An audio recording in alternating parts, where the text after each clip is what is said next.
Alright, this is going to be a full review of the HSK Plus.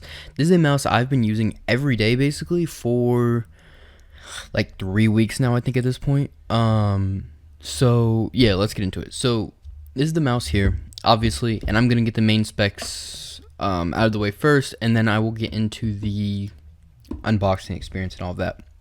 So this is a 38-gram mouse. I got this off Max Gaming for about $110 for pre-order a few months ago. You can find it now for about $120. 38 grams, obvious fingertip mouse. Side buttons, is wireless. Here you have a micro USB cable. And yeah, this is the matte colorway. It comes in translucent, and it comes in other colors too. But let's get into the unboxing experience. And also, I do want to mention on the HotES wireless, there was an issue where when you take the USB extender, it would like pull off and break. That issue isn't there anymore. But yeah, so as you can see here, this is no tin container. The white matte one does not come with a tin container, but there are other ones that do. Now, when you open it up, you have this little postcard. This is the accessory stuff. What you get in here, I've used all this stuff. What you get in here is an extra pair of feet, and you get some dot feet, which the dot feet are god awful. Do not use them. Please don't use them. They are awful. But the replacement feet are obviously just normal replacement feet. And I don't think there are cutouts for these feet, so you can ideally use feet that you want. And then you get the classic G-Wolf grips. They're fine. They're not like aftermarket or anything, but they'll get the job done. And then you get the paintbrush, and then you get a little smelly packet and all that stuff. So when you get onto the mouse, Omron 60M switches, TTC gold scroll encoder, and yeah, so the dimensions of this mouse, 58.5 millimeters in width. Here, I'll compare this mouse here. The G Pro Hero, there is a length of 89 millimeters and a max height of 36 millimeters. So this is a very small mouse, and clearly only fingertip. And for fingertip, the shape works fine. I think it's better than the M2K in the regard that there are side buttons, and the side buttons do actually feel pretty good. I will get into a sound test. You do have a little bit of G-Wolves branding here, and the bottom is translucent, and a 3370 sensor, no issues there.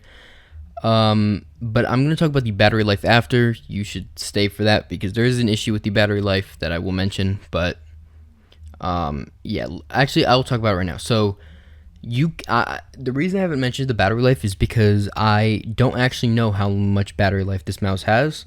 The software doesn't work, so I cannot tell you. There is a flashing light when you plug it in, a yellow light, that when it goes full yellow, that means that it's fully charged. Mine never went fully charged, apparently, and I charged it once for like 20 hours, so I don't know. And the software doesn't tell you accurately. It'll say it's on 100, then it'll die in 1 minute. But you do have to go in there, change the polling rate around the debounce. I got it to 1 millisecond of debounce without any double clicking. 0 did double click for me. But Omron 60M switches here. And yeah, right and left click.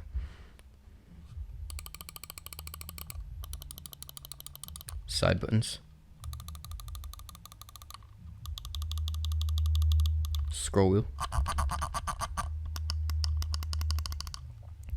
Alright, so the main buttons, the Omron 60Ms they have a little bit of play, but not much.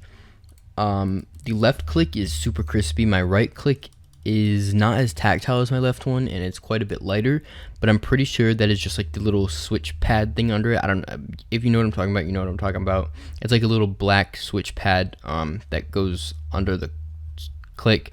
I just have to go in there, and I think I have to move it, and it'll go back to normal. But the switches feel fine. They're nothing crazy. I mean, they're fine. Like they're not bad. They're not amazing. There is a little bit of pre-travel and a little bit of post-travel too.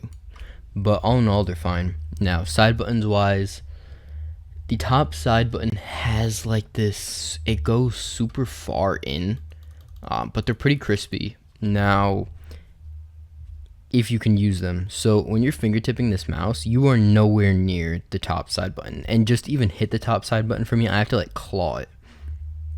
So that's just not ideal. I wish they would push these back a little bit.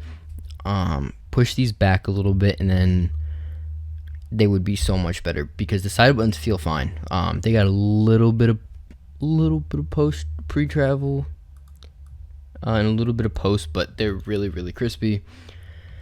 Now the scroll wheel, so the scroll feels fine, but the click is just not a satisfying click. I have some click post travel, almost some scroll click post travel. When I click, there's like post travel. It kind of feels like if you've ever clicked an Air 58 wheel, it kind of feels like it's not supposed to be clicked, but it's just not a very good scroll click in my opinion. But yeah. Now the feet are fine. They're not the smoothest feet out there. I don't think you need to replace them, but I mean, yeah, they're fine. There is an on and off switch, and going back to the battery life, I mean, I don't even really know what to do about that really, so just beware of that. I don't know if it's a hardware thing, a software thing, but yeah, you will not be able to tell what battery life you're on. Now, all in all, I think this is a really cool mouse. Even if the battery life indicator is messed up, just charge it before you go to bed, really. The cable is just a standard cable, and it just plugs in. Here, maybe I can get an example of it. See, it flashes yellow. That means it's not fully charged. And it's supposed to go fully yellow, but it just never does. There is no creaking really. I think when I really hard press down on the clicks, there's a little bit I can maybe get out of it, but nothing I would ever complain about. In hand, there is absolutely no creaking. It feels perfectly fine. No flexing anywhere. So there is a little bit of rattle, and that is the scroll wheel.